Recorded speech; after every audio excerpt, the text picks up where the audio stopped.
Hello दोस्तों, आपका अपने चैनल मैथ्स बाय दया में स्वागत है। आइए आज हम लोग रीजनिंग का एक मोस्ट इम्पॉर्टेंट चैप्टर को डिस्कस करेंगे। चैप्टर का नाम है सिलॉक्स, हिंदी में इसे न्याय नियमन कहते हैं। इस चैप्टर की खासियत है कि चाहे स्टेट का एग्ज़ाम हो या सेंटर का एग्ज़ाम हो, सारे एग्ज़ाम में 2 या 3 या 4 क्वेश्चन पूछे जा सकते हैं। तो इस चैप्टर को हम लोग एक नए कॉन्सेप्ट से सीखेंगे। वो कॉन्सेप्ट का नाम है 100 और 50। 100 और 50। इस चैप्टर को वेन डायग्राम से भी कर सकते हैं, लेकिन वेन डायग्राम से हम लोग नहीं करेंगे, क्योंकि वेन डायग्राम से करने में ढेर सारे कन्फ्यूजन पैदा होते हैं और एक नॉर्मल बच्चा वेन डायग्राम से क्वेश्चन को गलत कर देता है। 150 हमारा मेथड जो है, ये मेथड क्वेश्चन को बहुत ही इजी बना देता है। पहले हम लोग देखते हैं कि एग्ज़ाम में क्वेश्चन कैसे आते हैं, क्वेश्चन का फॉर्मेट क्या होता है। क्वेश्चन का फॉर्मेट कुछ ऐसा होता है, कथन दिया रहेगा। कथन यहाँ पर एक भी हो सकता है, 2 भी हो सकता है, 2 से ज़्यादा भी हो सकता है। तो कथन, मान लीजिए कथन दिया है, सभी पेन मार्कर है। सभी पेन मार्कर है। दूसरा कथन दिया रहेगा, कुछ मार्कर स्याही है। कुछ मार्कर स्याही है। ये हमारा 2 कथन दिया रहेगा। ये 2 कथन से कुछ निष्कर्ष निकले रहेंगे। आपको चेक करना होगा कि कथन से कौन सा निष्कर्ष सही है। तो निष्कर्ष कुछ ऐसा दिया रहेगा। निष्कर्ष पहला है कि कुछ मार्कर पेन है। दूसरा निष्कर्ष है सभी स्याही पेन है। तीसरा निष्कर्ष है कि कुछ पेन स्याही है। कुछ ऐसा निष्कर्ष दिया रहेगा, आपके पास कथन दिया रहेगा। एक क्वेश्चन का फॉर्मेट होता है, ऐसे क्वेश्चन एग्जाम में आते हैं। आइए हम लोग चैप्टर को स्टार्ट करते हैं। इस चैप्टर को स्टार्ट करने से पहले हम लोग समझ लेते हैं कि चैप्टर का मेन पिलर क्या है। इस चैप्टर का मेन पिलर 4 शब्द है। इस 4 शब्द से ही कथन बनते हैं। इन 4 शब्द से ही निष्कर्ष निकलते हैं। वो शब्द कौन कौन से हैं, आइए देखते हैं। पहला है सभी, दूसरा है कुछ, तीसरा है कोई नहीं, और चौथा है, चौथा को मैं यहाँ पर लिख देता हूँ, चौथा है कुछ नहीं। यानी कि 4 शब्द से ही कथन बनते हैं और निष्कर्ष बनता है। आइए देखते हैं, कभी कभी क्या होता है कि इन शब्दों के जगह पर कुछ दूसरे शब्द लिख देता है। यानी कि सभी के जगह पर प्रत्येक लिख देगा, केवल लिख देगा और 100% लिख सकता है। लेकिन इन शब्दों का मतलब भी क्या होता है भाई, सभी होता है। ठीक है। कुछ के जगह पर कभी कभी कम से कम, बहुत, अधिक, ये भी यूज कर सकता है। ठीक है। कोई नहीं के जगह पर कभी नहीं, सभी नहीं और 0% भी लिख सकता है। ठीक है। ये 4 शब्द हैं, लेकिन ये हमारे 4 शब्द ही इम्पोर्टेंट हैं। इन्हीं से क्वेश्चन और आंसर बनते हैं। ये तो कभी कभी आपको देखने को मिलते हैं। क्लियर है। आइए देखते हैं किस चैप्टर में हम लोग कितने टाइप के सवाल को पढ़ेंगे, कितने टाइप के क्वेश्चन आते हैं। तो हम लोग इस चैप्टर में कितने टाइप के क्वेश्चन को करेंगे। पहला टाइप है एक कथन से निष्कर्ष निकालेंगे। दूसरा है दो कथन से निष्कर्ष निकालेंगे। तीसरा है तीन कथन या फिर ऐसे दो कथन या उससे ज़्यादा। चौथा है आइदर और की केस, यानी कि या तो एक या तो दो। पांचवा है संभावना की केस पढ़ेंगे, संभावना की केस, पॉसिबिलिटी की केस पढ़ेंगे भाई। संभावना के भी क्वेश्चन आते हैं और संभावना के क्वेश्चन थोड़े टफ होते हैं, लेकिन 100 और 50 ये बहुत ही इजी कर देगा। संभावना केस पढ़ेंगे। छठा है विपरीत निष्कर्ष निकालेंगे, विपरीत निष्कर्ष निकालेंगे। यानी कि हम लोग 6 टाइप के क्वेश्चन को इस चैप्टर में डिस्कस करेंगे। ओके, चलिए आइए देख लेते हैं कि कथन कितने प्रकार के होता है। कथन कितने प्रकार के होता है? कथन मेनली 4 प्रकार के होते हैं। कथन 4 प्रकार के होते हैं। कौन कौन?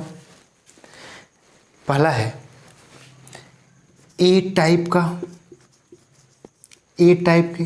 तो ए टाइप के कथन की पहचान क्या होती है? ए टाइप के कथन की पहचान, ए टाइप के कथन की पहचान क्या होती है? तो पहला क्या है ए टाइप के कथन की पहचान क्या होती है? ये जो कथन होता है सभी से स्टार्ट होता है, सभी से स्टार्ट होता है। जब सभी से स्टार्ट होता है तो इसकी वैल्यूज़ क्या होती है? वैल्यूज होती है 100 और 50, यानी कर्ता की 100 और विधेय की 50। ओके, जैसे में एग्जाम्पल, जैसे में लिख सकते हैं हम कथन को, सभी कुर्सी मेज है। ए टाइप के कथन की पहचान सभी से होगा और कथन में कैसे इसको यूज करेगा? सभी कुर्सी मेज हैं, यानी कि सभी कुर्सी मेज हैं तो कुर्सी की वैल्यूज क्या होगी? 100 और मेज की वैल्यू 50, क्योंकि सभी के साथ की वैल्यूज क्या है? 100 और 50। ये ए टाइप के कथन है।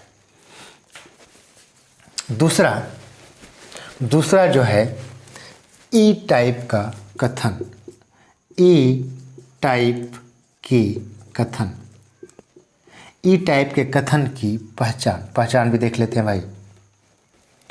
पहचान,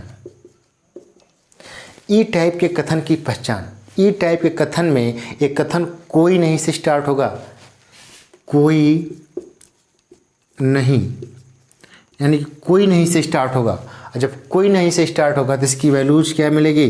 100 और 100। यानी कि ऐसा एग्जाम्पल देखते हैं, जैसे कोई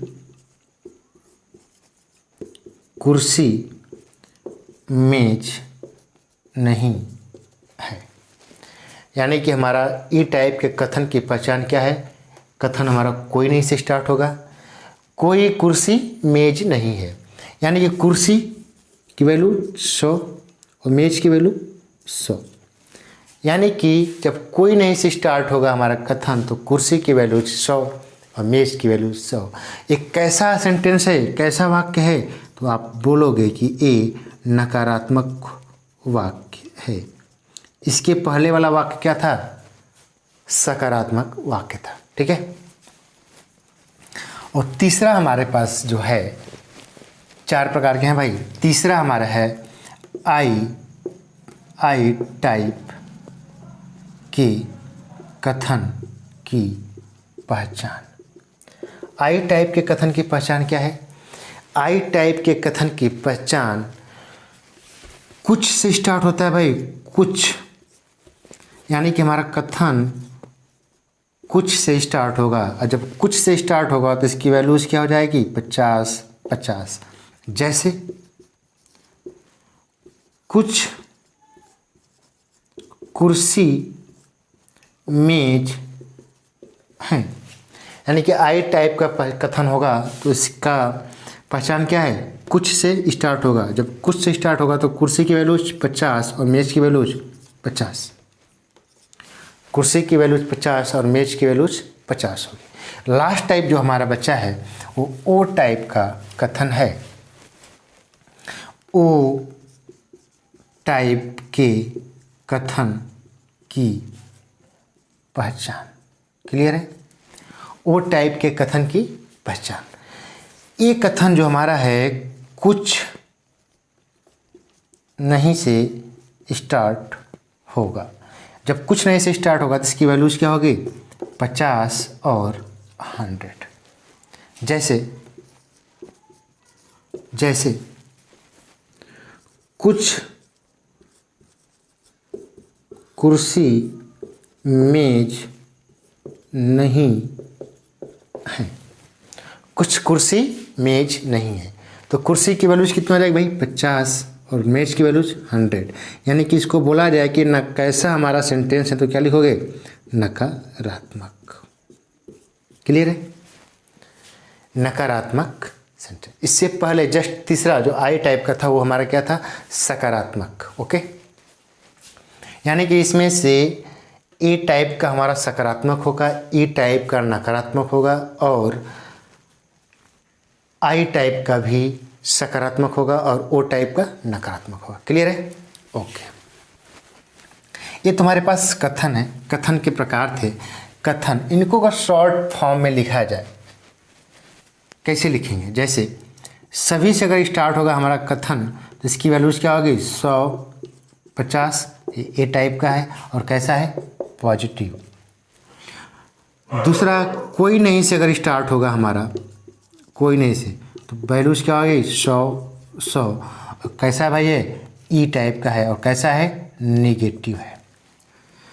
तीसरा हमारा है कुछ से स्टार्ट होगा, अगर कुछ से स्टार्ट होगा तो वैल्यूज क्या होगी, 50 और 50। और एक कैसा है, आई टाइप का है और क्या है भाई, ये पॉजिटिव है। चौथा हमारा होगा कुछ नहीं से स्टार्ट होगा भाई, कुछ नहीं से स्टार्ट होगा तो वैल्यूज 50 और 100 होगी। और कौन सा टाइप है, ओ टाइप है और इस कैसा है, निगेटिव। क्लियर है? इसको शॉर्ट फॉर्म में ऐसे लिखते हैं। ये तो कथन के प्रकार थे। आइए देखते हैं कि निष्कर्ष कितने प्रकार का होता है। निष्कर्ष जो निकलता है वो कितने प्रकार का होता है। तो निष्कर्ष 2 प्रकार का होता है। निष्कर्ष 2 प्रकार का होता है। निष्कर्ष 2 प्रकार का होता है। पहला प्रत्यक्ष निष्कर्ष,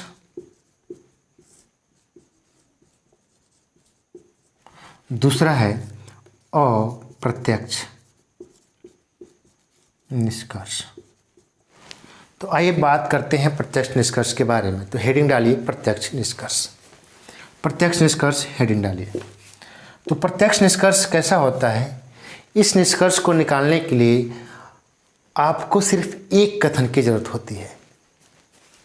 यानी कि इसको लिख सकते हैं रूल 1 बना करके कि यह सिर्फ एक कथन से बनेगा।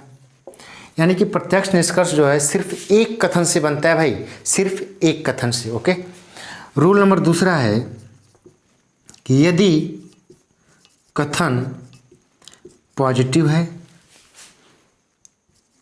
तो निष्कर्ष भी पॉजिटिव होगा। बहुत इंपॉर्टेंट रूल है भाई, ये रूल चलता रहेगा। यदि कथन पॉजिटिव है तो निष्कर्ष भी पॉजिटिव होगा। तीसरा रूल है कि यदि कथन नेगेटिव है तो निष्कर्ष भी क्या होगा, नेगेटिव होगा। क्लियर है? बात समझिए। प्रत्यक्ष निष्कर्ष का मतलब होता है कि एक कथन की जरूरत है और यदि कथन पॉजिटिव है तो निष्कर्ष भी पॉजिटिव होगा और यदि कथन निगेटिव है तो निष्कर्ष भी निगेटिव होगा। क्लियर है? आइए सवाल को करने से पहले सवाल को करने से पहले हम लोग थोड़ा 100 और 50 के बारे में जान लेते हैं कि 150 को कैसे यूज करेंगे क्वेश्चन में। 150 को कैसे यूज करेंगे? यदि कथन में भी उसी वर्ड का यूज होगा जो निष्कर्ष में होगा। जैसे कथन में अगर सभी वर्ड का यूज है तो निष्कर्ष में भी सभी वर्ड का यूज हो सकता है। तो कथन को हम लोग क्या मान लेते हैं? कथन को हम लोग आमदनी मान लेते हैं। क्या मान लेते हैं? आमदनी, यानी कि इनकम। निष्कर्ष को क्या मान लेते हैं हम लोग? निष्कर्ष को हम लोग मान लेते हैं खर्चा। यदि कथन में हमारे पास 100 रुपया होगा तो निष्कर्ष में कितना खर्चा कर सकता है, इसका मतलब यही है। जैसे यदि कथन में हमारे पास 100 रुपया मिल गया और 100 रुपया कहाँ से मिलेगा? कोई शब्द होगा और शब्द की वैल्यूज मुझे पता है। यदि कथन में हमारे पास 100 रुपया है, यानी कि आमदनी हमारे पास कितनी है भाई? इसको आमदनी माने भाई ना। आमदनी हमारे पास 100 रुपया है। तो खर्चा यानी कि निष्कर्ष में हम लोग क्या क्या कर सकते हैं? तो निष्कर्ष यानी कि खर्चा, यदि हमारे पास कथन में 100 रुपया है, आमदनी 100 रुपया है, तो हम लोग 100 रुपये में 100 रुपये भी खर्चा कर सकते हैं। यानी निष्कर्ष में 100 रुपये भी खर्चा कर सकते हैं और 50 रुपया भी खर्चा कर सकते हैं निष्कर्ष में। यानी कि अगर हमारे पास 100 रुपया आमदनी है तो निष्कर्ष में 100 रुपया दे सकता है और 50 रुपया भी दे सकता है। यदि कथन में 50 रुपया हमारी आमदनी है, तो कथन में 50 रुपया आमदनी है तो निष्कर्ष में कितना खर्चा कर सकता है? आइए देखते हैं। निष्कर्ष यानी कि खर्चा, यदि आमदनी 50 रुपया है तो हम निष्कर्ष में 50 रुपया खर्चा कर सकते हैं। हाँ, कर सकते हैं, बिल्कुल कर सकते हैं। लेकिन 100 रुपया क्या खर्चा कर सकते हैं निष्कर्ष में? अरे भाई, हमारे पास आमदनी ही 50 रुपये की है तो खर्चा 100 रुपया कहाँ से कर सकते हो? नहीं कर सकते हैं। यानी कि यदि हमारे कथन में 50 रुपये है तो निष्कर्ष में सिर्फ 50 रुपया देगा, न कि 100 रुपया देगा। क्लियर है? आइए इसको हम लोग क्वेश्चन में देखते हैं किसका यूज कैसे होता है। तो पहले हम लोग प्रत्यक्ष निष्कर्ष निकालेंगे और प्रत्यक्ष निष्कर्ष निकालने के लिए मुझे सिर्फ एक कथन की ज़रूरत है। क्लियर है? तो आइए हम लोग सवाल लिखते हैं। सवाल क्या है? Question number 1। कथन दिया रहेगा। कथन दिया रहेगा। कथन क्या है? कथन सिर्फ एक कथन की जरूरत होगी प्रत्यक्ष निष्कर्ष निकालने के लिए। एक कथन की, यानी कि सभी पेन मार्कर हैं।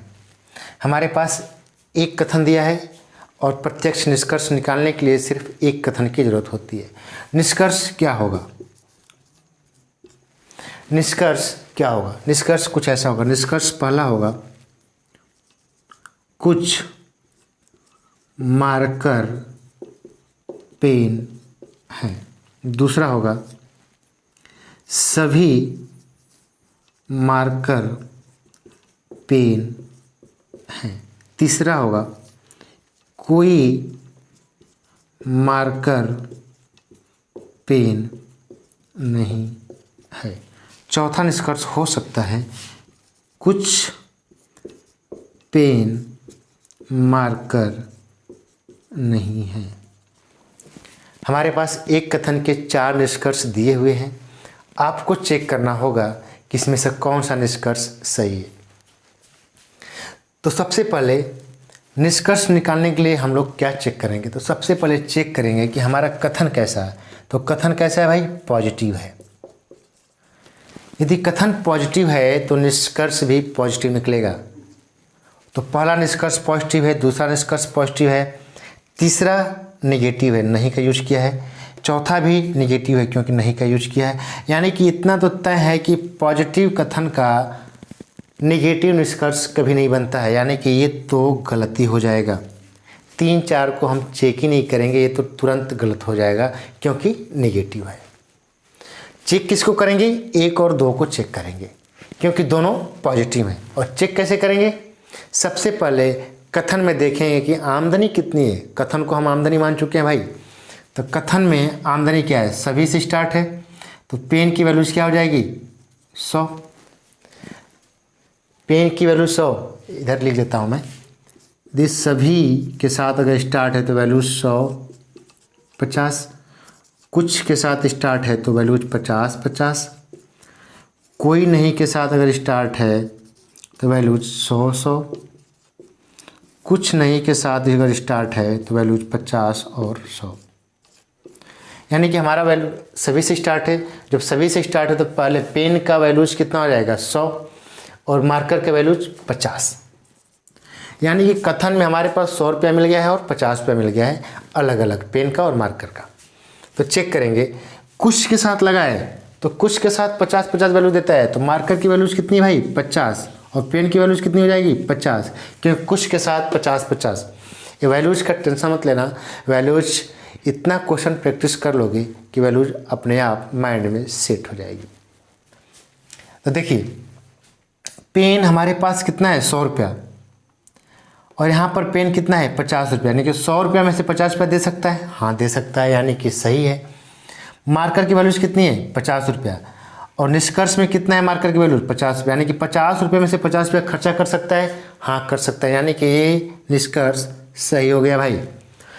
दूसरा चेक करेंगे, सभी मार्कर यानी कि मार्कर सभी के साथ लगा, यानी कि इसकी वैल्यूज 100, इसकी वैल्यूज 50। एक बात बताओ मुझे, यहाँ पर मार्कर कितना है आमदनी में? 50 रुपया। तो मार्कर यहाँ पर कितना है खर्चा में? 100 रुपया। यानी कि 50 रुपया हमारे पास है तो 100 रुपया खर्चा कर सकते हो क्या? नहीं, यानी कि ये हमारा आंसर गलत। क्लियर है? यानी कि सिर्फ एक निष्कर्ष सही है। आंसर क्या लिखोगे? कि एक निष्कर्ष सही है।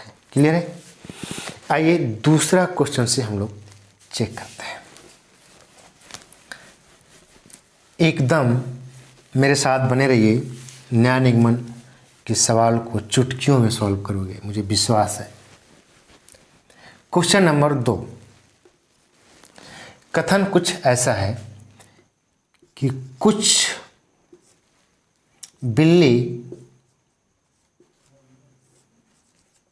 कुत्ते हैं। कुछ बिल्ली कुत्ते, हमारा कथन दिया रहेगा और प्रत्यक्ष निष्कर्ष निकालने के लिए सिर्फ एक कथन की जरूरत होती है। तो निष्कर्ष कैसा होगा भाई? पहले हम पहले टाइप को डिस्कस कर रहे हैं। पहले टाइप में लिखा था कि एक कथन से निष्कर्ष कैसे निकालते हैं। इसके बाद दूसरा, तीसरा, चौथा सारे टाइप को हम डिस्कस करेंगे। निष्कर्ष नंबर 1, निष्कर्ष नंबर 1 को हम लिख सकते हैं कि सभी कुत्ते बिल्ली हैं। दूसरा निकल सकता है कि कुछ कुत्ते बिल्ली हैं। तीसरा निष्कर्ष निकल सकता है कि कोई कुत्ता बिल्ली नहीं है। चौथा निष्कर्ष निकल सकता है कुछ कुत्ते बिल्ली नहीं है। आइए चेक करते हैं कौन सा निष्कर्ष सही है। ठीक है, तो सबसे पहले चेक करेंगे कि हमारा कथन कैसा है, पॉजिटिव है या नेगेटिव है। तो यहाँ पर कैसा है भाई? पॉजिटिव है। कैसा है भाई? पॉजिटिव है। यानी कि कथन यदि पॉजिटिव है तो निष्कर्ष भी पॉजिटिव निकलेगा। तो यहाँ पर लास्ट के दोनों निष्कर्ष नेगेटिव हैं, नहीं का प्रयोग किया गया है। यानी कि ए तो हमारा होगा नहीं, चेक करने की ज़रूरत ही नहीं है। चेक करेंगे पहले और दूसरे को। अब कैसे चेक करेंगे? वैल्यूज पुट करके। कुछ के साथ लगा है तो कुछ के साथ अगर लगा है तो वैल्यूज क्या होती है? 50 50। तो कुछ के साथ लगा तो बिल्ली की वैल्यूज 50, कुत्ते की वैल्यूज 50। यानी कि कथन में वैल्यूज पता चल गया कि क्या है। तो निष्कर्ष में चेक करेंगे, सभी के साथ लगा है तो सभी के साथ यदि लगा है तो वैल्यूज क्या होती है? कुत्ते की 100 हो जाएगी और बिल्ली की 50 हो जाएगी। यानी कि कुत्ता हमारा आमदनी में कुत्ता हमारे पास 50 है तो निष्कर्ष में भाई 100 दे सकता है क्या? नहीं। यदि हमारे पास 50 है तो हम 50 ही दे सकते हैं, यानी कि 100 है तो यानी कि हम नहीं दे सकते हैं, यानी कि गलत हो जाएगा। दूसरा, कुछ के साथ हमारी वैल्यूज क्या होती है? 50 50, तो 50 50, यानी कुत्ते की वैल्यूज 50 और बिल्ली की वैल्यूज 50 हो जाएगी। हमारे पास बिल्ली 50 है, 50 दे सकता है, दे देगा। कुत्ते 50 है, 50 दे सकता है, दे देगा। यानी कि हमारा निष्कर्ष कौन सा सही होगा? ओनली 2, यानी कि आंसर होगा कि केवल 2 सही है। क्लियर है भाई? बने रहिए हमारे साथ, मुझे विश्वास है कि आप लोगों को बहुत अच्छी तरह से समझ में आएगा। यदि आपको अच्छा लग रहा है तो लाइक, कमेंट और शेयर करना भाई, सपोर्ट की ज़रूरत है आपकी। आइए क्वेश्चन नंबर 3। क्वेश्चन नंबर 3 को हम देखते हैं। कथन मान लेते हैं कि हमारे पास कथन है। क्या कथन है? ऐसे लिखते हैं, कोई वकील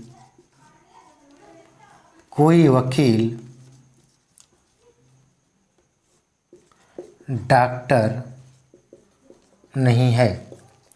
कोई वकील डॉक्टर नहीं, ये हमारा कथन दे दिया और प्रत्यक्ष निष्कर्ष निकालना है। और प्रत्यक्ष निष्कर्ष के लिए सिर्फ एक कथन की जरूरत है। तो निष्कर्ष कुछ ऐसा होगा, कोई डॉक्टर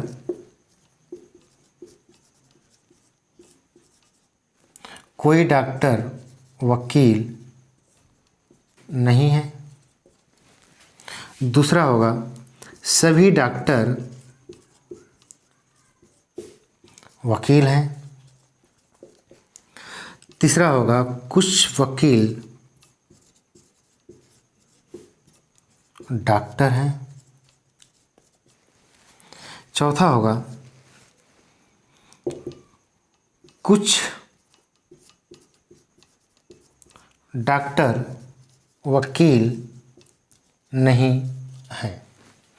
आइए चेक करते हैं कौन सा निष्कर्ष सही है। तो सबसे पहले क्या चेक करेंगे कि हमारा कथन कैसा है। तो कथन हमारा कैसा है भाई? नेगेटिव है। यहाँ पर लिखते हैं, दिखाई दे रहा होगा, दिखाई दे रहा है। यानी कि हमारा कथन कैसा है भाई? नेगेटिव है। यानी कि निष्कर्ष भी नेगेटिव ही निकलेगा।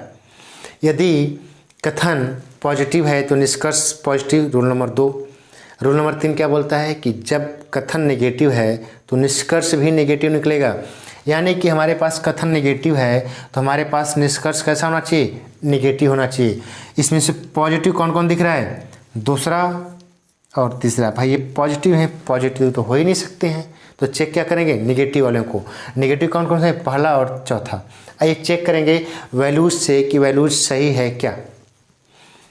कोई डॉक्टर वकील नहीं है, कोई वकील डॉक्टर नहीं है। यानी कि कोई के साथ वकील लगा है तो कोई के साथ 100 वकील की वैल्यू 100, डॉक्टर की वैल्यू 100। यानी निष्कर्ष में दिया है कोई डॉक्टर, कोई के साथ ये भी लगा है, तो यानी कि डॉक्टर की वैल्यू 100, वकील की वैल्यू 100। यानी कि वकील 100 है तो वकील 100 को दे सकता है, डॉक्टर 100 है तो डॉक्टर 100 को दे सकता है। यानी कि निष्कर्ष सही है।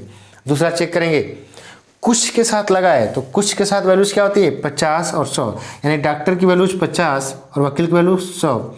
अरे भाई डॉक्टर हमारे पास 100 है तो 50 तो दे ही देगा। वकील हमारे पास 100 है तो वकील 100, यहाँ पर वकील भी 100 दे सकता है। यानी कि ये भी ऑप्शन सही है। यानी कि आंसर क्या होगा? पहला और चौथा सही। क्लियर है? चलिए आज के लिए इतना ही। नेक्स्ट वीडियो में हम लेकर आएंगे दूसरे पार्ट को। तब तक के लिए धन्यवाद। Okay, thank you very much.